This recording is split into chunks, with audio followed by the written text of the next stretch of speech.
Também estou muito contente de estar participando desse acampamento da Faísca e do Pão e Rosas. Acho que é um acontecimento bastante importante. Enfim, vou, como a Odete colocou, tentar fazer uma exposição sobre a relação entre a questão de gênero, né, a questão da mulher, e o processo da Revolução Russa. Então, assim, vou tentar seguir alguns tópicos e depois a gente abre para intervenções, tá? Que ontem, pelo horário, né, não foi possível abrir, né, começou um pouco tarde, mas hoje acho que é importante a gente fazer um debate sobre isso. Bom, então, assim, partindo um pouco também da própria palestra que a Simone deu ontem, né, que eu acho que ajudou bastante a dar bases para entender mais o que é uma revolução e o próprio processo da Revolução Russa, né, isso já lança uma luz de como a gente encarar a discussão sobre a libertação feminina, né, no processo da Revolução e o papel das mulheres, né. Antes disso, eu queria só retomar bem rapidamente, porque esse curso não é um curso necessariamente de conceitos básicos da questão da mulher, mas eu acho que é importante só retomar alguns conceitos que definem a nossa visão de mundo sobre a luta das mulheres, assim.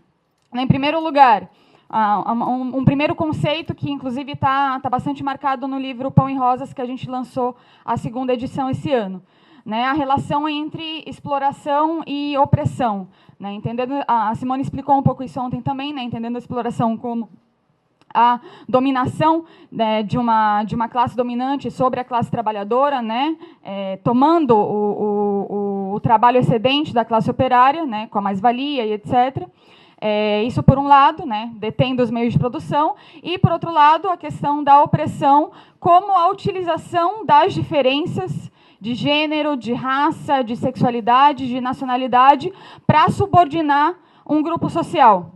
Então, nesse sentido, a relação no capitalismo entre opressão e exploração é uma relação bastante poderosa. E a gente vai ver isso concretamente em debates que a gente vem tendo no Pão e Rosas já há muito tempo.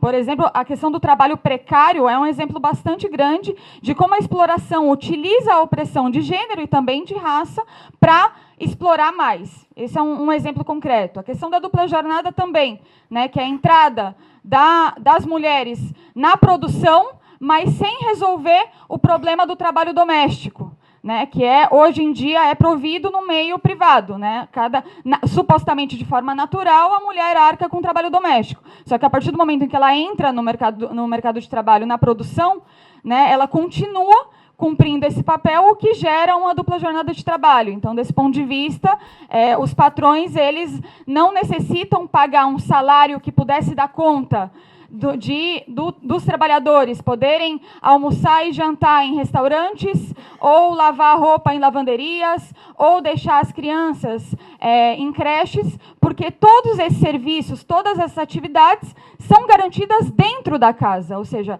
não estão na esfera social pública, estão na esfera privada. Então, isso também é uma forma de rebaixar o salário do conjunto dos trabalhadores e se aproveitar da opressão de gênero para oprimir e explorar mais as mulheres e rebaixar o salário do conjunto da classe trabalhadora. Isso também se expressa nos baixos salários das mulheres em relação ao salário dos homens. Então, isso é um primeiro conceito mais básico, assim. A outra questão é que, assim, justamente, ontem também a Simone pegou bastante a discussão sobre as classes sociais, né? Então, é importante, a visão marxista de mundo parte de que a sociedade, a raiz da sociedade é a exploração capitalista, né, de uma classe sobre a outra. Então, nesse sentido, as mulheres não são uma classe social, né? As mulheres são um grupo subordinado, socialmente subordinado, mas, portanto, policlassista, ou seja, as mulheres perpassam o conjunto das classes sociais. Tem mulheres operárias e tem mulheres burguesas, né, a grosso modo falando. Então, isso é uma questão importante no debate, inclusive, com outros feminismos que terminam colocando as mulheres como uma classe social e o seu objetivo é a luta contra os homens, por exemplo, que não é a visão que a gente tem. E, por fim, também, enfim, a opressão de gênero, que, de um ponto de vista histórico, também pode ser colocado como, com a definição de patriarcado, né, que é a dominação masculina na sociedade, historicamente falando, é um tipo de opressão que já existia antes do sistema capitalista. Né? Aí o sistema capitalista vem e aprofunda muito essa opressão. Então, esses conceitos são básicos, mais simples, obviamente geram muito debate, mas para a gente partir um pouco dessa visão marxista da questão de gênero, para a gente poder debater o tema de hoje. Assim. E, assim, eu vou tentar encarar esse tema que a gente vai pegar hoje, porque eu acho que é muito importante, conhecendo a experiência da Revolução Russa, né, se a gente define que a Revolução Russa foi a maior revolução da história, né, da humanidade, eu acho que a gente também pode definir que a experiência feminina na Revolução Russa foi a maior na história. Foi a maior experiência de luta e avanço dos direitos e da luta pela emancipação das mulheres. Né, um pouco disso que a gente vai tratar aqui hoje. E essa luta, ela não tem... esses conceitos que eu coloquei anteriormente, eles já nos separam bastante do fundamento de vários feminismos que existem hoje, né, que não partem dessa visão de classe, né, desse recorte de classe para enxergar a realidade. E tudo que a gente vai debater, estudar aqui hoje, também mostra que não tem nada a ver... A luta pela emancipação das mulheres não tem nada a ver com uma mudança subjetiva, individual de cada pessoa, ou uma mera mudança cultural. Não tem nada a ver com isso. Era uma luta muito mais científica para libertar as mulheres. Né? A Revolução não tem nada de romântico, na verdade, não tem nada de gradual ou pacifista. Na verdade, é todo um processo que irrompe com séculos de opressão e que, justamente por isso, é tão difícil de transformar.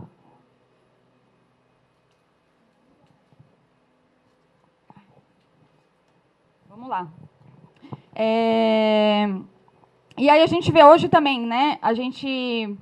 Enfim, eu não vou entrar tanto em cada tipo de feminismo e tal, mas eu acho que dá para a gente ver bem concretamente, enfim, todo mundo deve ter 1000 exemplos e tal, que muitas das teorias feministas pós-modernas, elas não apresentam uma teoria, uma estratégia para vencer.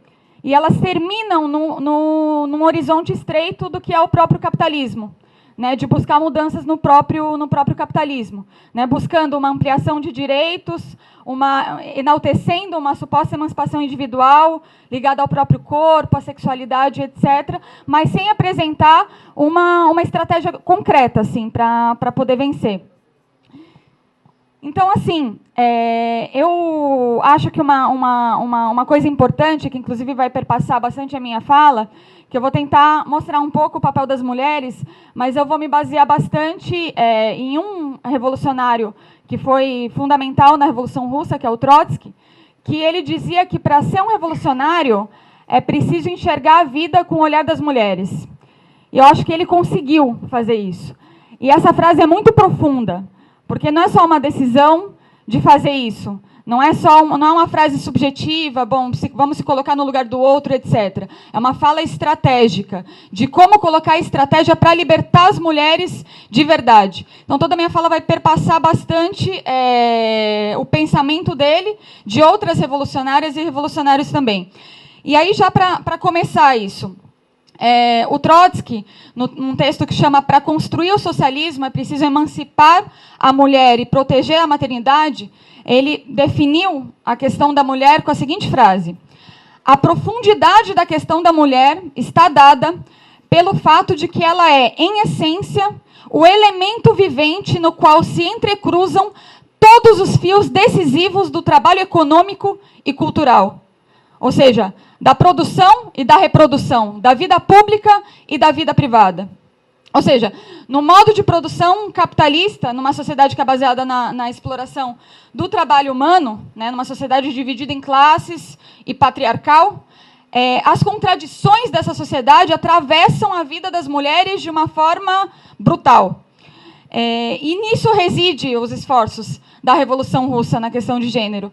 Né? A questão da mulher para os revolucionários e para as revolucionárias não era um adendo da luta revolucionária, era uma questão central, vital e decisiva da batalha da Revolução Russa.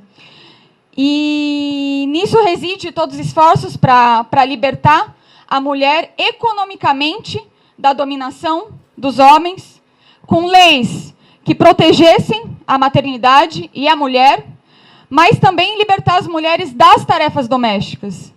Né? Esse é todo um debate também no feminismo hoje e era um elemento fundamental da discussão para libertar as mulheres. Né? Inclusive, o Lenin colocava, que é um outro revolucionário também que foi fundamental no processo da Revolução Russa, colocava, além desses elementos, a necessidade de que as mulheres passassem a ocupar postos de direção nos soviets e na própria administração do Estado operário de transição. Ou seja, batalhando para que as mulheres saíssem da esfera privada, onde elas eram escravizadas, para passarem a dirigir a construção de um mundo novo. Bom, então, colocado um pouco esses elementos, assim, só como algumas bases para começar, é importante destacar também um elemento interessante, assim. A Revolução de 1917, no começo, né, a Simone colocou também, né, o processo de fevereiro e tal, teve início também com uma importante greve de operárias têxteis. Né, as trabalhadoras russas foram a faísca da Revolução. Obviamente, como parte de um processo de construção de um partido revolucionário, que era o Partido Bolchevique, um processo de anos e anos de trabalho cinzento para construir um partido revolucionário, no qual grandes dirigentes da Revolução Russa faziam um trabalho apaixonante em torno das mulheres operárias, dessas mulheres operárias que protagonizaram essa greve em 17, que inclusive saíram procurando outros operários metalúrgicos em várias fábricas para se somarem a elas e conseguiram com isso, junto com o Partido Bolchevique também, colocar essa força adiante e ser um motor também para desatar todo o processo revolucionário que depois vai culminar com a Revolução de Outubro. O Trotsky, na Revolução Russa, ele descreveu assim: era o Dia Internacional da Mulher. Os círculos social-democratas pretendiam marcar este dia do modo tradicional. Reuniões, discursos, panfletos. Ninguém imaginou que este poderia ser o primeiro dia da Revolução. Nenhuma só organização chamou greves naquele dia. Apesar disso, na manhã seguinte, as operárias têxteis em várias fábricas saíram em greve, enviaram delegadas aos operários metalúrgicos pedindo apoio. Os bolcheviques concordaram. Então foi fato, as mulheres trabalhadoras foram a faísca da Revolução. Isso já marca o início da Revolução e mostra um elemento que a gente também sempre tenta ressaltar nas elaborações que a gente faz, nas publicações, de que as mulheres sempre estão na linha de frente dos processos revolucionários da história, porque mostra também que os que mais sofrem com o velho são os que mais lutam pelo novo, e as mulheres sofrem muito com o que é a sociedade capitalista hoje. E o Partido Bolchevique, ele foi encabeçado também por importantes dirigentes revolucionárias que se colocaram a tarefa de não somente dirigir o processo da Revolução, ser parte da construção do Partido Bolchevique, mas também o desafio de organizar as grandes massas de mulheres trabalhadoras e pobres na Rússia. Alexandra Kollontai, Clara Zetkin, Inês Armand, a Krupskaya, Anna Ulyanova, várias mulheres, Larissa Reisner, enfim, muitas bolcheviques que cumpriram papéis muito importantes na Revolução. Sobre essa bolchevique, a Larissa Reisner, o Trotsky falou o seguinte: passou sobre o céu revolucionário como um meteoro escaldante, proeminente no Exército Vermelho e na Revolução. Uma grande dirigente revolucionária que cumpriu um enorme papel, que era amplamente reconhecida, e às vezes a própria história não mostra o papel de várias companheiras que foram dirigentes. Foram árduas defensoras da visão bolchevique em relação à questão da mulher. A Krupskaya, inclusive, colocava bastante esse elemento da relação entre a classe e gênero. Ela escreveu uma elaboração onde ela colocava a seguinte definição: as mulheres da classe operária constatam que a sociedade atual está dividida em classes. Cada classe tem seus próprios interesses. A burguesia tem os seus, a classe operária tem outros. Seus interesses são opostos. a divisão entre homens e mulheres não tem grande importância para as mulheres proletárias. O que une as mulheres trabalhadoras com os trabalhadores é muito mais forte do que o que os divide. Né? Então, acho que isso reforça os elementos também que eu tinha colocado no começo, de como a gente enxerga essa questão. Por isso, a luta pela emancipação das mulheres era uma tarefa central. Bom, um dos textos da bibliografia que a gente tinha passado é o texto da Wendy Goldman, né, que imagino que vários já tinham conhecido, já tinham lido, mas que trata bastante de um elemento que é fundamental para a libertação das mulheres.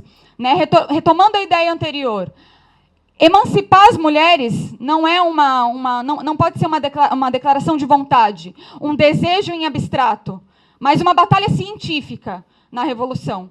Isso foi o que os bolcheviques fizeram.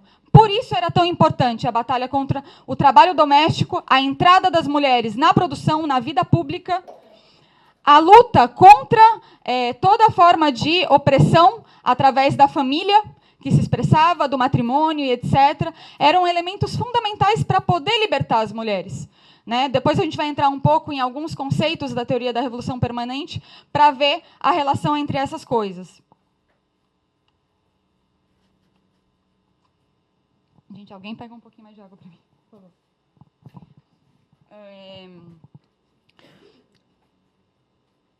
Bom, então, assim, retomando essa definição anterior, né, que o Trotsky colocava. O elemento vivente no qual se entrecruzam todos os fios decisivos do trabalho econômico e cultural passa pela vida das mulheres. Se a mulher ela era esse elemento vivente, né, se a vida dela era atravessada por isso, é porque a produção e a reprodução cruzavam a vida das mulheres de uma forma a aprisionar as mulheres. E o símbolo que sintetizava essa ideia era a própria existência da família. A família não do ponto de vista dos sentimentos afetivos, né, dentro da família, mas da família enquanto uma instituição burguesa. Né, como a burguesia reproduz isso no sentido de forma de organização da sociedade. O Trotsky ele definia a família como uma pequena empresa. Por quê? Porque tinha alguém que trabalhava na família. Quem trabalhava na família? As mulheres. Gratuitamente. Garantindo produtos, né, alimentação ou serviços, a lavagem das roupas, ou o cuidado com as crianças, que se estende ao cuidado com os idosos, com os doentes, porque as mulheres se viram em 1000 pessoas para conseguir garantir tudo o que tem que fazer, fazendo disso também a dupla jornada de trabalho, ou seja, garantia dentro da célula familiar, do núcleo familiar, um trabalho gratuito, que é socialmente necessário para a reprodução da força de trabalho, porque nenhum operário ou operária podem ir trabalhar sem ter sido alimentado, porque não vão conseguir exercer a força de trabalho nas máquinas, no seu local de trabalho. Né? Tem que estar com o uniforme limpo, tem que poder ter alguém para deixar as crianças, ou seja, tem toda uma série de questões fundamentais para a manutenção da força de trabalho que a mulher faz gratuitamente. Por isso, uma pequena empresa. E, repito, não era uma discussão contra os sentimentos afetivos. Era uma discussão contra a forma de organização da sociedade no sistema capitalista. Né? Então, assim, bom, já tinha colocado anteriormente, né? E aí, ao incorporar a mulher na produção, o capitalismo cria esse problema, essa contradição. Ele não resolve a contradição. O trabalho doméstico ele continua sendo um trabalho garantido dentro da esfera privada. Bom, no começo da Revolução, antes e no começo da Revolução, esses debates eles foram bem fortes entre os bolcheviques. E tinha uma expectativa, inclusive, de que com a Revolução a família fosse ser extinguida rapidamente. Ela fosse definhar quando se socializasse o trabalho doméstico. E, na realidade, enfim, era mais complexo do que isso. A gente vai tratar isso um pouquinho depois. E isso tinha a ver com uma visão, assim, não era só uma questão de não tem que ser o trabalho dentro de casa, tem que ser o trabalho, enfim, público, né? O trabalho doméstico tem que ser garantido com lavanderias, restaurantes e creches públicas garantidas pelo Estado, para tirar da esfera privada. Não era só um elemento que tinha a ver com essa problemática.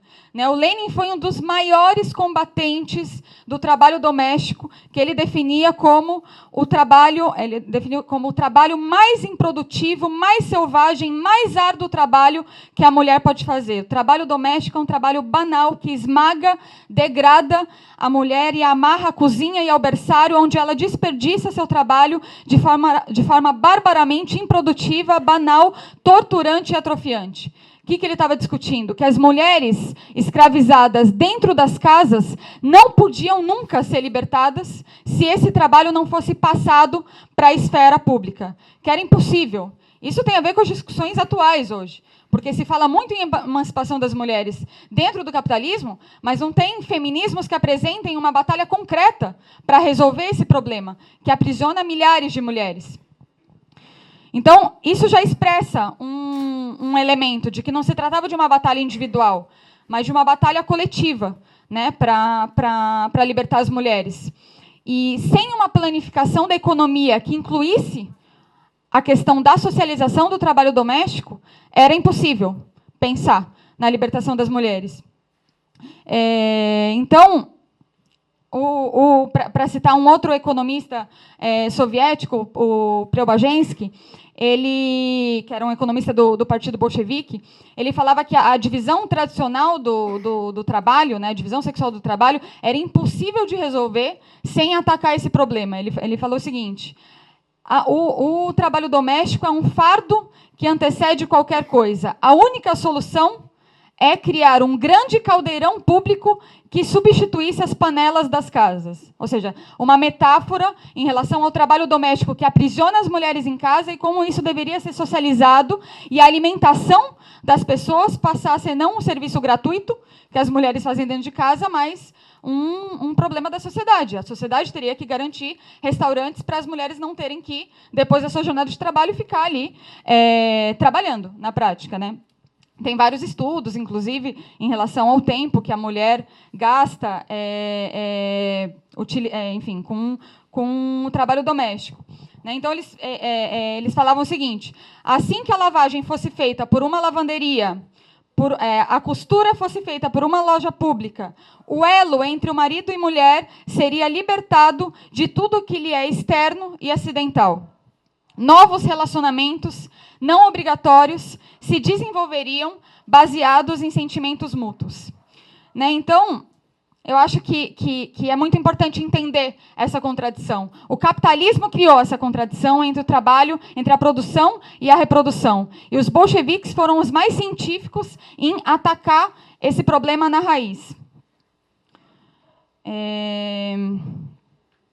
Isso é diferente também, inclusive, tem correntes feministas, por exemplo, que defendem, como saída para o problema do trabalho doméstico, dividir as tarefas domésticas dentro de casa. Obviamente que é muito melhor que, enfim, que os homens dividam hoje em dia, enquanto não tem a revolução e a socialização do trabalho doméstico, que dividam os trabalhos domésticos dentro de casa. Agora, esse não é o nosso programa. Seria uma aspiração muito baixa, porque não significaria libertar as pessoas de um trabalho que deveria ser social. Né? Então, enfim, isso acho que é um ponto que é importante. Então, assim, os bolcheviques colocavam esses problemas. Vocês vejam a diferença que tem com a discussão de gênero hoje. É muito diferente. Quais eram os problemas que eles colocavam? Eram problemas, em primeiro lugar, econômicos. Porque era o que o Trotsky apontava. A economia atravessa a vida das mulheres e aprisiona as mulheres. Então, sem planificar a economia, sem socializar o trabalho doméstico, sem garantir leis que libertassem as mulheres, é utopia pensar em emancipação das mulheres. Então, por isso era uma tarefa central da Revolução, porque não se tratava de deixar como um adendo, como uma coisa, bom, façamos a Revolução e depois, em algum momento, vai ter a emancipação. Não, era uma batalha conjunta, era uma batalha comum da planificação da economia para conseguir enfrentar todos os ataques, toda a situação que vivia no processo da Revolução, o comunismo de guerra, toda a situação que era muito difícil no processo revolucionário, para garantir uma transformação que pudesse libertar, abrir espaço para a libertação das mulheres.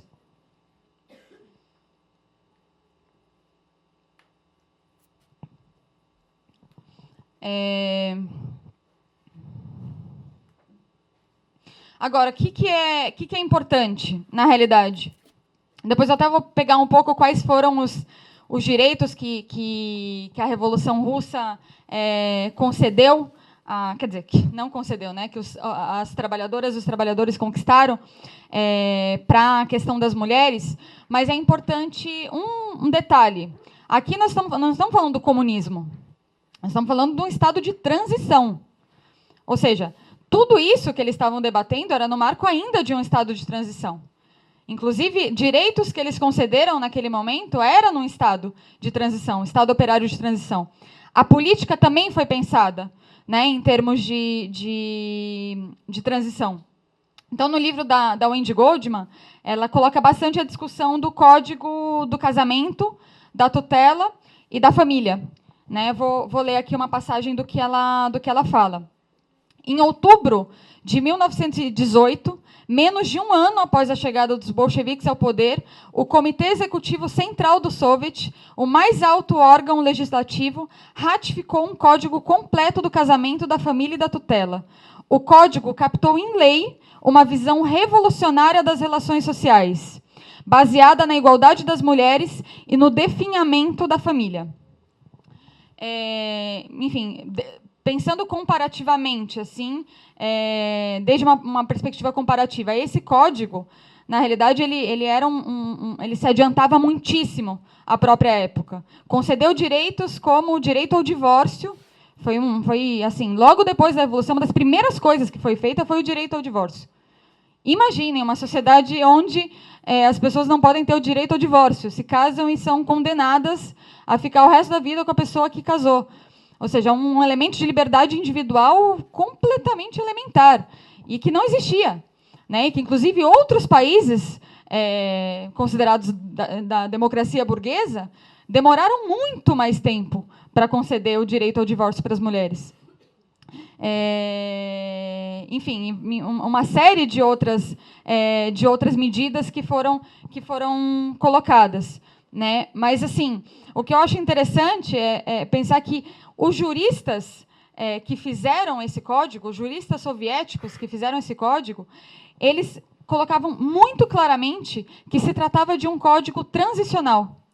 Né, o Goibar, que é um jovem bolchevique de 34 anos, que foi quem escreveu e teve discussões acaloradas entre os bolcheviques para poder chegar na versão final desse Código da Família e da Tutela, ele falou o seguinte: o poder proletário elabora seus códigos e todas as suas leis dialeticamente, para que cada dia da existência deles mine a necessidade de existirem. Ou seja, o objetivo do código era ele desaparecer, em última instância. Era ele não existir. E isso, eu acho que tem a ver com uma das frases mais profundas que o Lenin colocava também em relação à questão das mulheres, que é que a igualdade perante a lei não é igualdade perante a vida.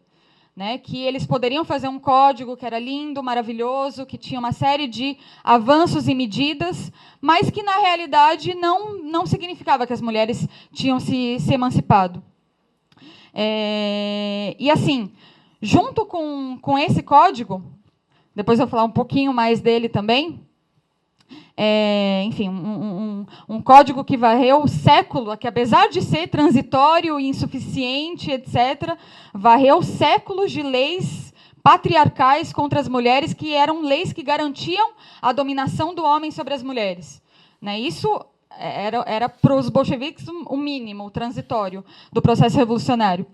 E com a Revolução, as mulheres também conquistaram o direito ao aborto, né, que era um direito também elementar que hoje, 100 anos depois da Revolução Russa, a gente não tem no nosso país. Que é bem importante. E, assim, a Kollontai, ela, inclusive, foi a revolucionária que promoveu o decreto que institucionalizou o direito ao aborto na Rússia. E eu vou até ler porque é interessante para pensar como que foi o termo que ela escreveu. No transcurso das últimas décadas, o número de mulheres que resolveram interromper sua gravidez aumentou sem parar, tanto no Ocidente como no nosso país. A legislação dos demais países considera o aborto como um crime e o reprime. Estas medidas de repressão, longe de haver provocado resultados positivos, apenas conseguiram tornar a operação ilegal e entregar as mulheres aos abortadores com sede de lucro e incompetentes. Até então, 50% das mulheres tiveram infecções e 4% morreram. O governo dos operários e camponeses analisa o problema desde um ponto de vista social. Quando o sistema socialista se tenha reforçado, programará a luta contra este mal mediante campanhas de agitação e de informação. Mas enquanto os costumes morais herdados do passado e as difíceis condições econômicas obriguem a que uma parte das mulheres abortem, a Comissária do Povo para a Saúde toma as seguintes decisões. 1. As interrupções de gravidez devem ser feitas gratuitamente em hospitais públicos e nas melhores condições de higiene. 2. Não podem ser dirigidas senão por médicos. 3. O médico que buscar lucrar em seu consultório sobre o corpo das mulheres será perseguido pela lei. Ou seja, era uma batalha enorme para conseguir, também no âmbito do direito ao corpo, né, ainda que os bolcheviques tratavam, e a gente também trata assim, enxerga o direito ao aborto como um triste direito, né? Muitas pessoas que combatem o direito ao aborto hoje falam que as mulheres querem abortar e etc., ignorando que se trata de um procedimento que não é que as pessoas querem sair fazendo abortos como um método necessariamente contraceptivo, mas que é uma consequência da realidade que muitas vezes mulheres engravidam por não ter educação sexual, engravidam por não ter acesso aos contraceptivos gratuitos de qualidade, ou engravidam por acidentes e simplesmente não querem ter filhos, ou às vezes não querem ter filhos porque sabem que seus filhos vão passar fome na sociedade capitalista que vivem hoje. Ou seja, é a demagogia e a hipocrisia de uma sociedade que é contra o direito ao aborto e não garante o direito à maternidade das mulheres pobres, né? Então, eu acho que também é uma questão importante. Também do ponto de vista da questão da homossexualidade, o Estado operário foi o primeiro Estado a proibir a perseguição aos homossexuais. Isso foi, inclusive, citado depois num importante congresso de médicos e cientistas que tinham se reunido no mundo inteiro e que citaram a legislação bolchevique do Estado Operário Soviético para falar que foi o primeiro Estado que proibiu a perseguição aos homossexuais, que isso era inconcebível com o pensamento revolucionário. Era como eles apresentavam essa ideia. Nesse processo todo, enfim, é interessante pensar, porque eles apresentavam, ao mesmo tempo que apresentavam isso como medidas concretas, planificação da economia, enfim, etc., eles colocavam: a igualdade perante a lei não é igualdade perante a vida. Né? E a teoria da Revolução Permanente, que é a teoria elaborada pelo Trotsky, a partir da própria experiência da Revolução Russa e a experiência de outras revoluções também, tem um elemento fundamental, tem uma tese dessa teoria que trata justamente disso, de que a tomada do poder, na realidade, ela é 10% do processo da revolução. Por um lado, porque ela não pode terminar no nível nacional, como a gente também debateu ontem, né, um processo que é internacional, mas também porque depois da tomada do poder tem todo um período de revolução dentro da revolução, de metamorfose interna dentro da revolução, para transformar os elementos, inclusive culturais, do modo de vida, ou seja, os elementos mais difíceis que estão inculcados no conjunto das massas, justamente pela sociedade anterior na qual a gente vive, né, no capitalismo. Então, eles estavam convencidos de que somente era possível libertar as mulheres com uma revolução a nível internacional. Nesse processo, era fundamental uma batalha científica, planificada, econômica, para conseguir tirar o trabalho doméstico das mulheres, garantir que elas estivessem incorporadas à produção e libertar, através das leis, as mulheres de alguns dos elementos das leis do czarismo que colocavam o poder na mão dos homens, né, do ponto de vista das relações sociais.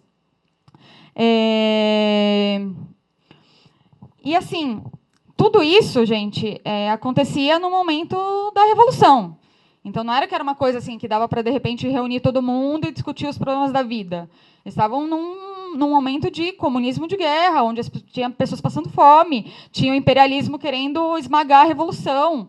Enfim, tinham milhares e milhares de debates. E, ainda assim, esses debates tinham o seu lugar, né? Esse processo todo. Mas, obviamente, as grandes ideias da Revolução Russa também se chocavam com a realidade dura de fazer uma coisa tão grandiosa como é destruir o capitalismo. E, por isso, o Trotsky, os bolcheviques, e as bolcheviques também, colocavam uma questão fundamental. Tomar essas medidas por cima, tudo que a gente puder fazer para transformar, mas também um poder proletário por baixo, para conseguir garantir mudanças que o Estado operário não necessariamente tenha conseguido fazer. As cidades e as fábricas e os países onde não tivesse ainda lavanderias, restaurantes, que os operários se organizassem em cada bairro para colocar de pé lavanderias, restaurantes e creches para as mulheres não ficarem aprisionadas. Isso estava ligado também, né, na frase anterior que eu tinha colocado, a elevação da cultura e da educação também era um elemento fundamental para libertar as mulheres. E a Revolução Russa fez uma revolução pedagógica sem precedentes na história. Ou seja, todos os cidadãos da Rússia que estavam, né, na Revolução, que sabiam ler e escrever, foram mobilizados num gigantesco plano de alfabetização. Publicaram coleções populares dos grandes clássicos para serem vendidos a preço de custo. Se estabeleceu a escolaridade mista. Há 100 anos atrás, a gente tem uma escola do Rio de Janeiro, essa semana que eu vi no Esquerda Diário, que separaram, na Barra da Tijuca, se eu não me engano, que separaram meninos e meninas na escola. Uma coisa que há 100 anos atrás foi uma das medidas importantes também dessa revolução pedagógica. Eles definiram um caráter politécnico e coletivo para a educação, aboliram as provas, imagina, né, o vestibular, né, nesse caso também, e decretaram que as escolas fossem regidas por soviets de estudantes, professores e funcionários. E, em poucos meses, a Revolução Russa proclamou a gratuidade do ensino universitário. Uma revolução pedagógica e educacional sem precedentes.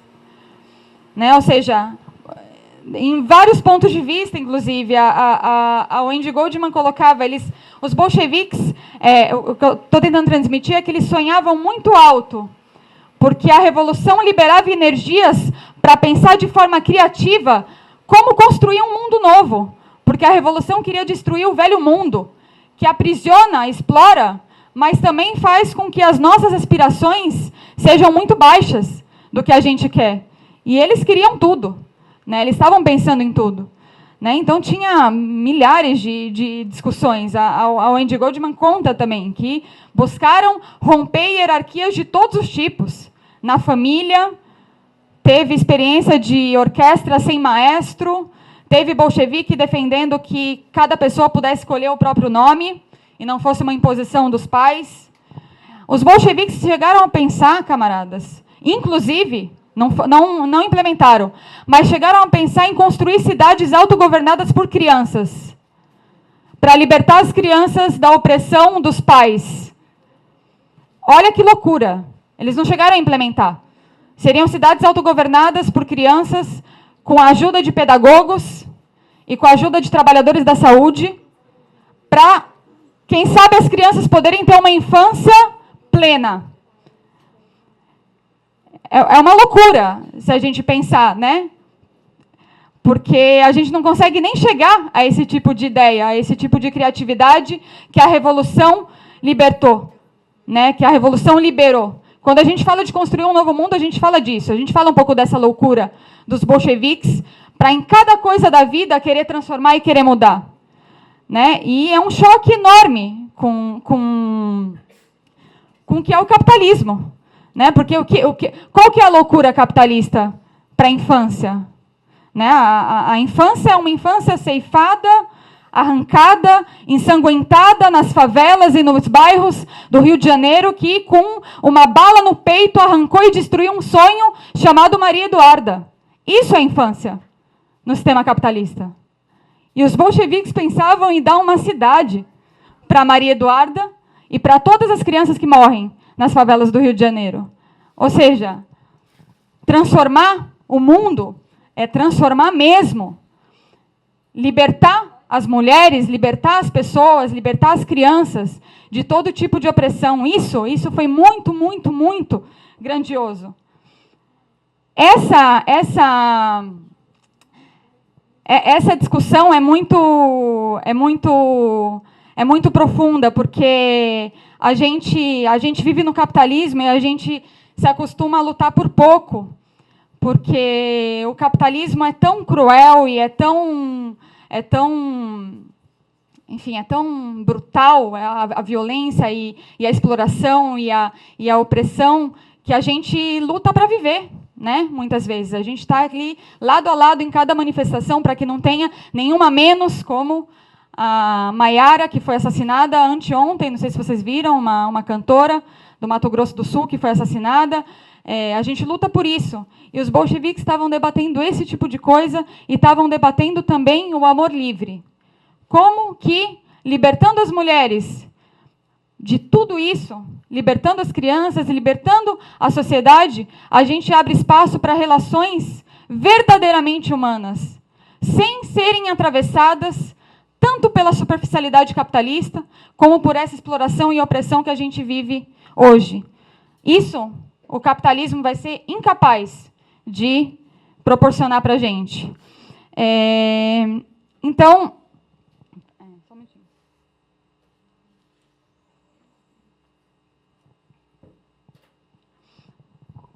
Então, voltando um pouco, mas pegando essa ideia bem profunda. Eles fizeram tudo isso. Direito ao aborto, direito ao divórcio, mulheres dirigindo soviets. O Lenin falava que sejam eleitas mulheres para dirigir os soviets, sejam do partido ou não, que tenham consciência de classe, todas as mulheres para dirigir os soviets, todas as mulheres saiam das casas e venham dirigir o Estado operário, vamos socializar o trabalho doméstico. Fizeram isso, deram passos fundamentais para isso, fizeram esse código, mas eles achavam ainda que era pouco. Ou seja, que ainda não era suficiente.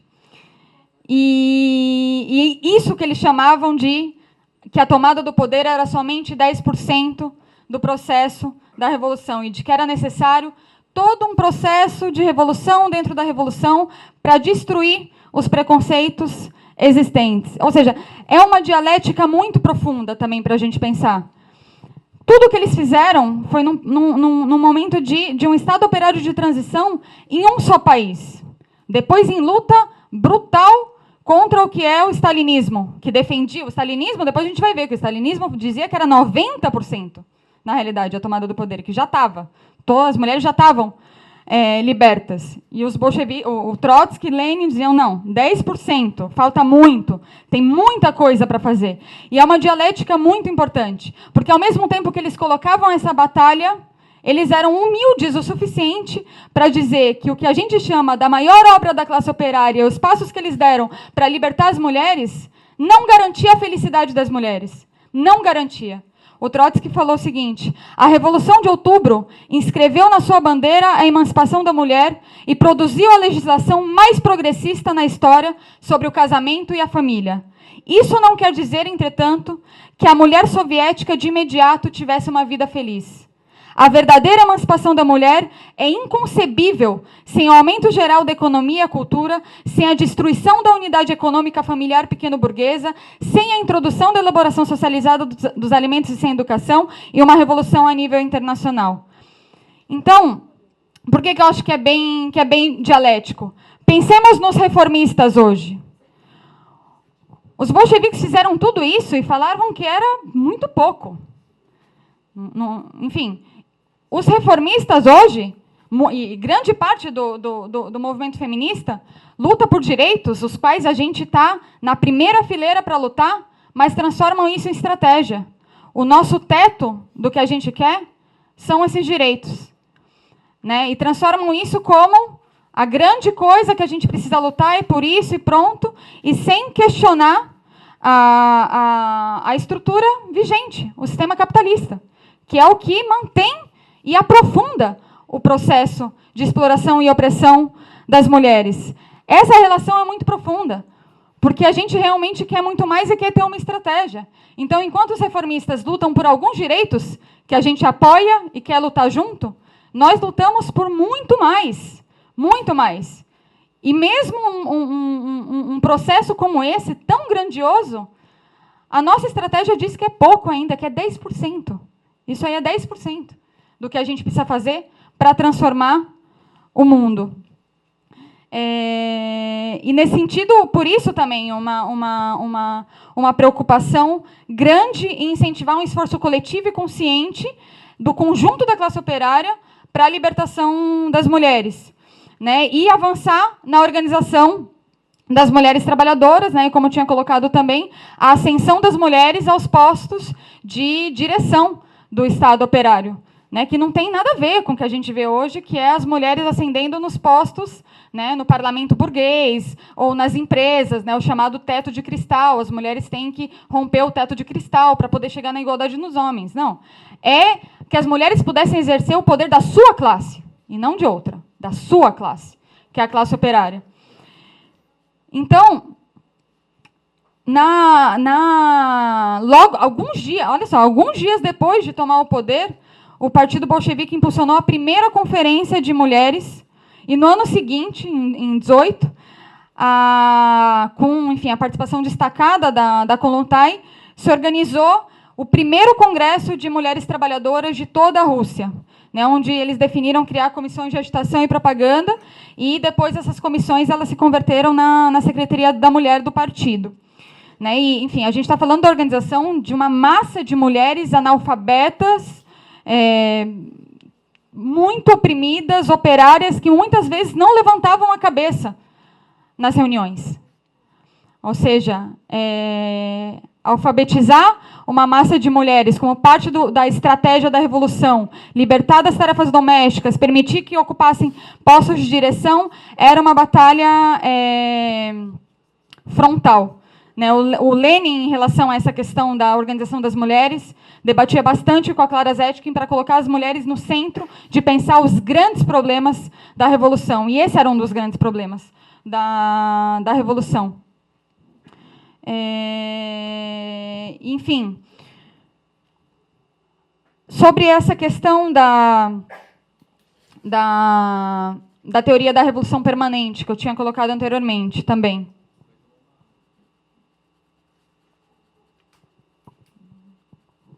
Essa metamorfose interna da revolução.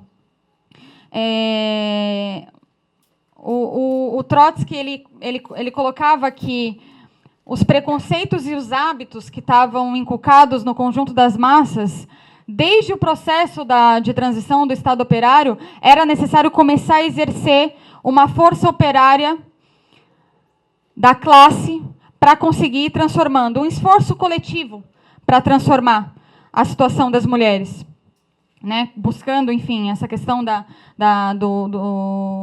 lavanderias, das creches, etc. E pensar, inclusive, formas criativas de como transformar essa realidade. Ele falou o seguinte: cada forma nova deve ser retratada pela imprensa e levada a conhecimento público, a fim de estimular a imaginação e o interesse de todos e dar o impulso necessário para próximas criações coletivas no referente aos novos costumes. Nem toda invenção é exitosa, nem todo projeto é viável. O que importa? A escolha adequada chegará em seu momento oportuno. A nova vida adotará as formas mais acomodadas em seu próprio sentir. O resultado será uma vida mais rica, mais ampla, mais cheia de cor e harmonia. Ou seja, de cada experiência por baixo na classe operária podia vir um exemplo de uma nova maneira de organizar a sociedade que não fosse essa maneira anterior. Inclusive, batalhava de forma contundente com os preconceitos que estavam, inclusive, nas camadas mais privilegiadas da classe operária. Seguindo esse texto, ele fala o seguinte: se tomamos, por exemplo, o operário inglês, será relativamente fácil despertar nele a solidariedade para com o proletariado de seu próprio país. Participará das greves e estará, inclusive, disposto a fazer a revolução. Porém, será muito mais difícil que se sinta solidário com um coolie chinês, um trabalhador chinês, que o trate como um irmão explorado, já que isso implica que ele rompa com a arrogância nacional solidificada durante séculos.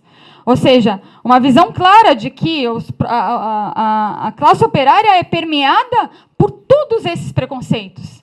Pelo racismo, pela xenofobia, pelo preconceito sexual, pelo machismo, mas com uma estratégia para enfrentar isso.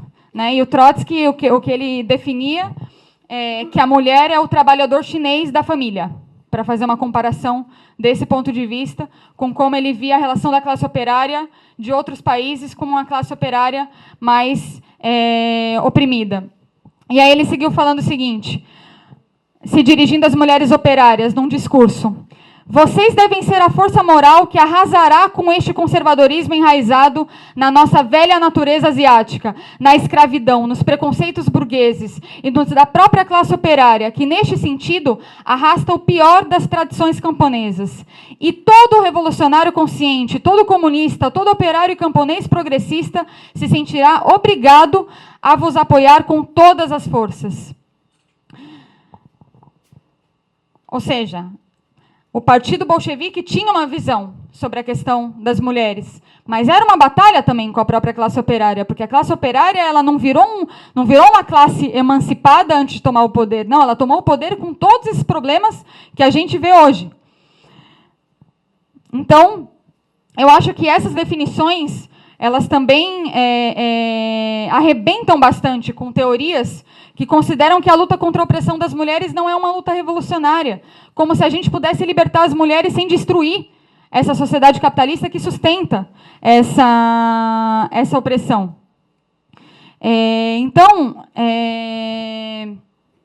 Enfim, acho que é essa primeira parte que eu queria colocar mais para marcar esses conceitos e para chegar a essa definição.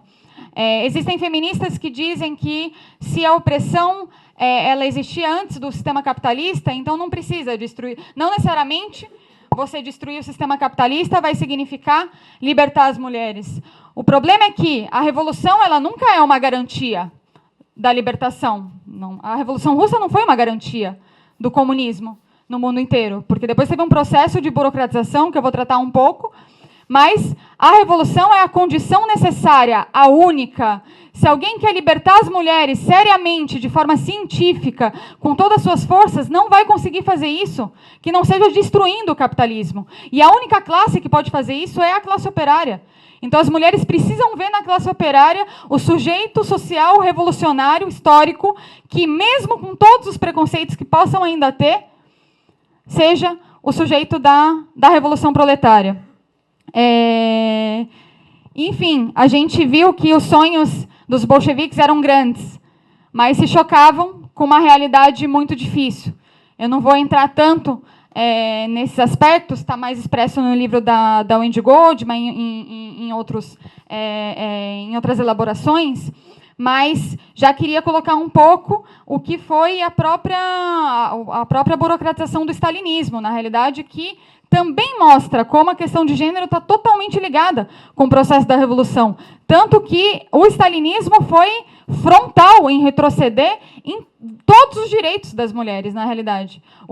Todos os sonhos dos bolcheviques, eles queriam destruir e acabar com os ideais libertários para poder emancipar as mulheres. Em 1926, se instituiu novamente o casamento civil como o casamento religioso como única união legal, que era uma questão que tinha sido um avanço, né, separar o casamento civil da questão da religião.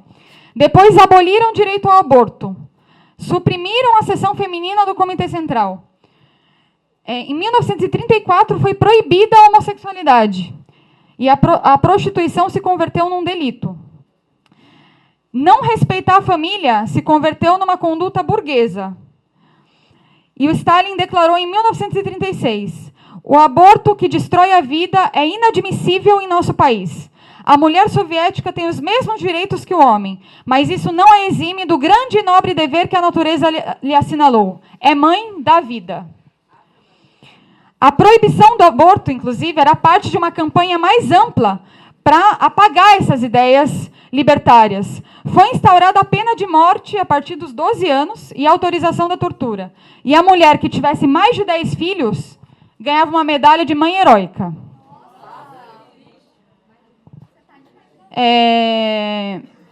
Mas, assim, para ver o profundo, por que eles fizeram tudo isso se baseando no elemento de que a mulher soviética ela era feliz? Porque já tinha sido 90% da revolução, não tinha que fazer revolução internacional, nada, era num só país, já estava colocado.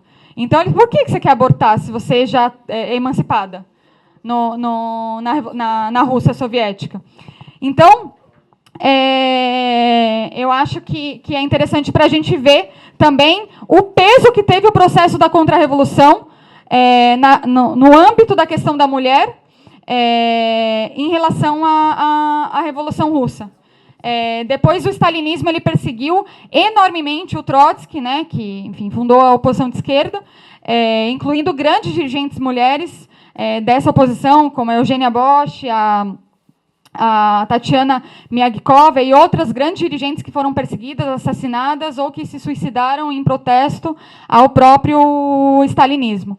Né? E, enfim, é triste constatar isso, inclusive, mas a Kollontai, que cumpriu todo esse papel fundamental na Organização das Mulheres Trabalhadoras, na verdade, terminou a sua vida silenciando sobre o stalinismo, inclusive, concretamente, chegou a negar o visto para o Trotsky no momento de exílio, quando ela foi embaixadora soviética na Suécia. Assim, na realidade, isso, obviamente, não apaga a história anterior dela, mas ela seguiu, enfim, um rumo bastante complicado. Então, assim, camaradas, para já ir tentando entrar nas conclusões e um pouco nas lições para hoje. Né? O que a gente pode aprender dessa visão científica, assim. Eu acho que o que eu queria transmitir para vocês com essa exposição é que a luta pela emancipação das mulheres ela era uma luta incessante, arrebatadora e permanente para as mulheres serem verdadeiramente livres, ou seja, no sentido mais pleno da palavra. Né? Ou seja, uma batalha científica, marxista, dialética, materialista, para que essa emancipação pudesse ser verdadeiramente alcançada. E essa batalha foi levada seriamente pelo Partido Bolchevique na Revolução Russa, que deixa muitas lições. Né? Enfim, existe muito romantismo em relação à questão da mulher. Né, com correntes feministas, como colocam, como emancipação individual. Mas a realidade, camaradas, é que a Revolução não era uma ciranda da alegria, onde, de repente, estava todo mundo feliz. Não, era uma batalha sangrenta para destruir o velho mundo e construir um mundo novo. Era muito científica essa batalha. Então, a gente precisa hoje pensar nessa dialética. Tudo que eu contei aqui para vocês, o que eu queria remarcar, não era somente o quão grandioso foi a Revolução Russa, mas queria remarcar que era transitório tudo isso. Imagina o que será o comunismo. Dá para imaginar? Tudo que eles começaram a pensar e os sonhos dos bolcheviques? Isso faz a gente pensar muito, muito alto. Porque o sistema capitalista não deixa a gente chegar nessa criatividade. E as lições, então, elas são muito valiosas para pensar a luta das mulheres hoje. Primeiro porque, para ter uma batalha científica, você tem que ter uma ferramenta teórica. E essa ferramenta teórica é o marxismo revolucionário, como que a gente está discutindo aqui. E partindo do marxismo revolucionário, a gente tem que se apoiar numa classe que é a classe historicamente revolucionária da nossa época, né, que é a classe operária. Né? Como eu estava colocando antes, a gente não considera a classe operária o sujeito social porque a gente tem um fetiche pela classe operária ou porque a classe operária fosse um poço de bondades. Não. A classe é um problema objetivo do papel que cumpre na produção, que é a única classe que pode tomar os meios de produção e tomar o poder e fazer uma revolução para libertar o conjunto dos setores oprimidos. Então, tudo isso chega na discussão atual, que é um grande debate entre feminismo e marxismo. Não é possível libertar as mulheres sem destruir o capitalismo. Não é possível uma luta das mulheres que não seja profundamente anticapitalista. Porque como que uma mulher, como que uma, duas ou três vão ser emancipadas enquanto tem um trabalhador sendo explorado? Não existe. Não existe. Isso é uma emancipação supostamente individual, mas que não significa libertar as mulheres, né, nessa sociedade que a gente vê. Então, a revolução ela é uma condição necessária para abrir espaço para a nossa libertação. Pensando o movimento feminista hoje,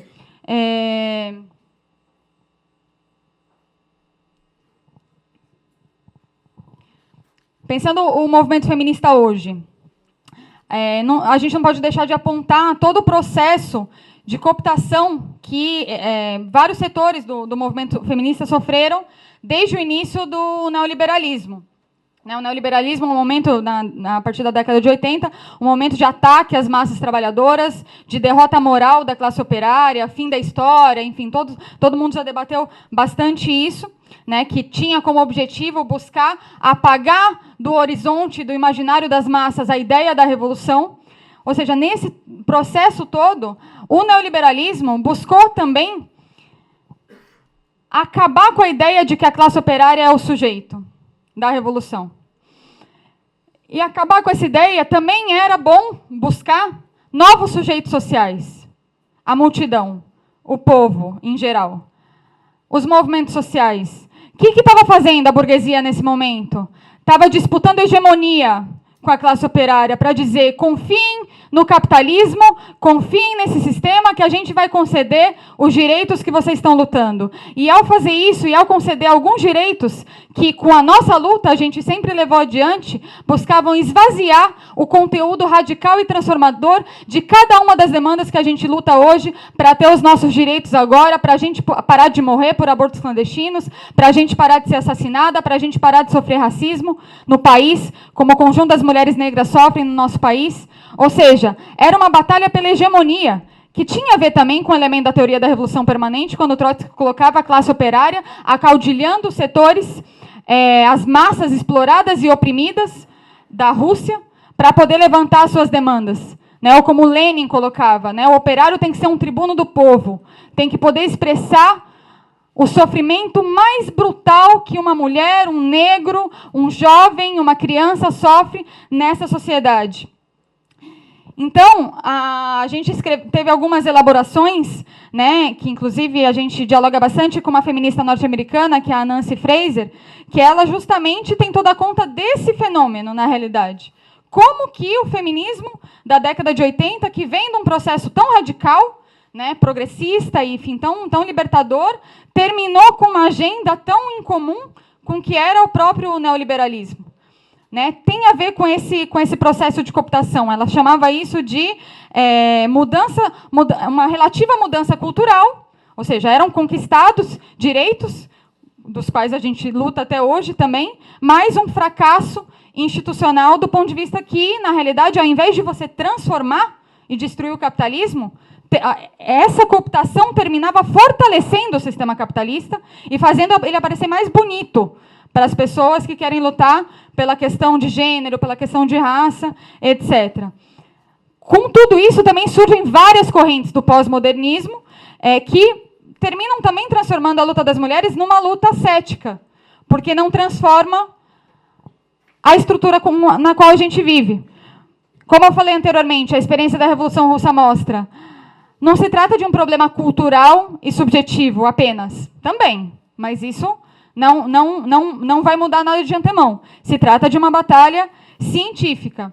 E esse processo de cooptação que o movimento feminista viveu, depois o movimento LGBT também viveu essa situação, muitos movimentos feministas terminam conseguindo uma ampliação de direitos que são necessários e que a gente luta, mas acompanhado de uma derrota estratégica, ou seja, triunfos táticos, que no agora a gente consegue conquistas, que inclusive podem ser rapidamente retirados frente às crises econômicas que vão e voltam sempre para atacar o conjunto das massas e dos trabalhadores, mas no marco de uma derrota estratégica, porque aí significa que cada batalha que você dá não serve para destruir o sistema capitalista, mas ele incorpora, dá alguma concessão e continua ali. Ou seja, permanecem intactas as bases do sistema capitalista. Inclusive, ao longo da história da humanidade, a resistência sempre foi... A resistência, né, resistir aos ataques, sempre foi um elemento marcante, né, em todos os povos, etc. A gente estuda a história das revoluções, etc. E o filósofo Daniel Ben Said, ele dizia que a resistência é um ato de insubordinação, mas também de conservação. Olha que profunda essa definição. Ou seja, o que é louvável no ponto de vista de resistir, que é você resistir a um ataque, obviamente você tem que resistir a um ataque, ele também guarda em si mesmo algo de conservador, do ponto de vista de conservar mesmo, de manter, de não ter aspirações novas. Se você só resiste aos ataques, você não está propondo uma mudança nova na sociedade, você não está propondo transformar a sociedade, você está resistindo a ataques que vêm. Se você não está propondo uma mudança nova, você não precisa de uma estratégia. Se você não precisa de uma estratégia, é porque você não precisa vencer. E se você não precisa vencer, você não precisa ter sujeitos sociais que encabecem um processo revolucionário no qual as mulheres cumprem um papel fundamental. O pós-modernismo é baseado nesse tipo de ideias, né, da resistência, nós vamos resistir, etc. Que é interessante para pensar. São muitos os tipos de feminismo que existem hoje, né? Enfim, o feminismo liberal de direita, diretamente, que é burguês, né? O feminismo radical, que é contra os homens, ou seja, não querem mudar nada da realidade, tem apenas como foco atacar homens individualmente, passam um pano enorme para o Estado capitalista, nesse caso. E o pós-modernismo, que é diretamente antimarxista, e um amplo movimento feminista, que é mais reformista na realidade, mas é bastante de esquerda. Só que, como a gente viu, não é suficiente ser de esquerda, em geral. É preciso ser marxista, revolucionário, estudar as lições da nossa classe para poder pensar uma estratégia para vencer. Então, em última instância,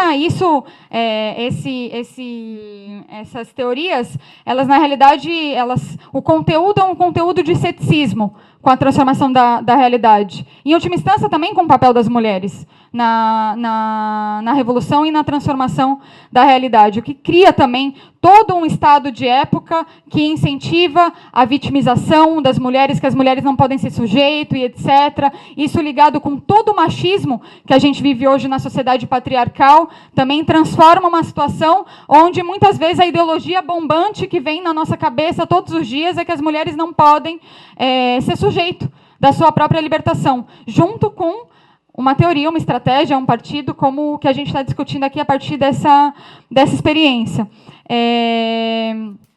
Enfim, existe hoje esse fenômeno internacional do movimento de mulheres, é um fenômeno extremamente progressista, que já traz uma mudança de valores muito interessante na sociedade. A gente viu no ano passado uma série de lutas, esse ano teve a paralisação internacional das mulheres, as mulheres se levantando contra o Trump nos Estados Unidos, etc. É um amplíssimo movimento que luta pelos direitos das mulheres e do qual o Pão e Rosas é parte de toda e cada batalha, de cada uma dessas lutas, mas com uma estratégia, né? Ou seja, ver tantas mulheres e tantas meninas despertando para a vida política, despertando para a luta das mulheres, vendo na questão de gênero, inclusive eu comecei a militar, eu despertei para a vida política a partir da questão da luta das mulheres também.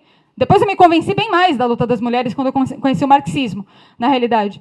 Mas ver esse processo tem que fazer a gente pensar e querer convencer cada uma das companheiras que despertou e que faz parte desse movimento feminista que a nossa energia não pode ser desperdiçada, que a nossa energia não pode ser esvaziada de conteúdo radical e subversivo, de que a nossa energia não pode ser cooptada por um sistema capitalista que quer ficar um pouco mais rosa para tentar fazer parecer que ele é humano e que as mulheres podem ter nele a saída. Não. Convencer cada uma das companheiras que essa ânsia e essa vontade de acabar com essa opressão brutal que as mulheres vivem no nosso país, ela tem que ser canalizada numa luta anticapitalista e revolucionária. E hoje, a gente está tratando da Revolução Russa, né? Mas pensemos na Revolução Brasileira, em algum momento, né? Digo, para reflexão. A Revolução Brasileira vai ter um enorme desafio de, com o mesmo método científico da teoria da Revolução Permanente, extirpar o enorme racismo estrutural que existe no nosso país e que atinge em cheio o batalhão de mulheres negras trabalhadoras que existem no nosso país. Por exemplo, a gente luta por uma série de demandas do movimento negro, né, a questão das cotas raciais, por exemplo, são demandas importantes do movimento negro. Mas, companheiros, pensem, as mulheres negras no Brasil ganham 40% a menos do que os homens. Imagina que os bolcheviques estariam discutindo se fosse essa a situação deles lá. 40% a menos. É possível alguma revolução para libertar as mulheres que não ataque como uma tarefa fundamental que as mulheres negras tenham igualdade salarial e que as mulheres brancas também tenham igualdade salarial com os homens? Isso seria uma tarefa fundamental da revolução. Hoje, 18% das mulheres negras são empregadas domésticas, atrofiadas dentro das casas da classe média e da burguesia, num trabalho como esse, e não podem ser libertadas porque o trabalho doméstico está enfiado dentro de casa. E isso expressa todo o resquício da escravidão que tem o nosso país e o lugar que querem colocar para as mulheres negras aqui. Isso seriam grandes desafios da Revolução Brasileira para poder pensar isso hoje. E se a gente pensar também o que é a reforma trabalhista do ponto de vista da questão das mulheres, o que eles estão falando para a gente?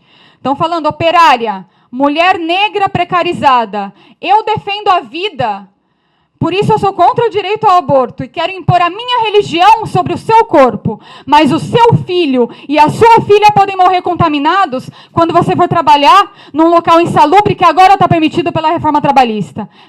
2017, companheiros, é isso que a reforma trabalhista está dizendo para as mulheres negras e para as mulheres trabalhadoras no nosso país. É com esse ódio que a gente tem que enfrentar essa reforma que significa isso. Quando a gente debate tudo que os bolcheviques fizeram e choca com a realidade hoje, tem muitas lições para a gente tirar do que a gente tem que fazer. Bom, eu vou terminar, que já está meio longo para a gente poder abrir, reforçando só alguns poucos aspectos. Queremos, com essas discussões, ser parte de todo o movimento feminista que está aí hoje levantado, mas com uma estratégia clara, e debatendo com todas as companheiras, convencendo as companheiras de que a gente precisa ser anticapitalista e revolucionário. Lutar por cada um dos nossos direitos hoje, lutar em cada manifestação contra cada assassinato, contra cada mulher que morre por aborto clandestino, por cada direito, contra os estupros, contra toda forma de opressão. E, ao mesmo tempo, a gente também já quer hoje ser embrião desse novo mundo, né? Queremos hoje também, ainda que a gente sabe que essa transformação só vai se dar profundamente numa sociedade comunista, né? O homem e a mulher comunista, mas ser desde hoje embrião de um mundo novo. Enfrentar, portanto, e batalhar contra toda forma de machismo, contra toda forma de opressão e realmente que todos os companheiros que se reivindicam revolucionários façam essa batalha de enxergar a vida com o olhar das mulheres, que no Brasil significa enxergar a vida com o olhar das mulheres, com o olhar das mulheres negras, com o olhar das mulheres imigrantes, com o olhar das mulheres indígenas, mulheres que sofrem muito com a opressão e com a situação de vida que o capitalismo impõe para a gente hoje, né? Então, significa olhar a vida com uma estratégia. Significa se armar de uma teoria para realmente transformar. E significa batalhar também para a construção de um partido revolucionário, como que a gente está discutindo hoje.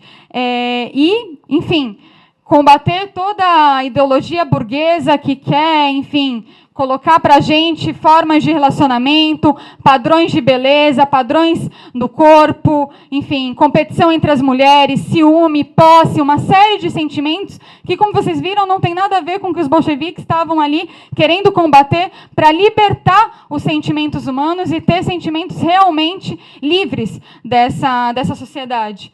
Então, essa discussão é um pouco uma discussão de quais as aspirações que a gente tem, né, hoje. A Revolução Russa traz essa ideia. E eu acho que a gente poderia dizer que as nossas aspirações são simplesmente todas.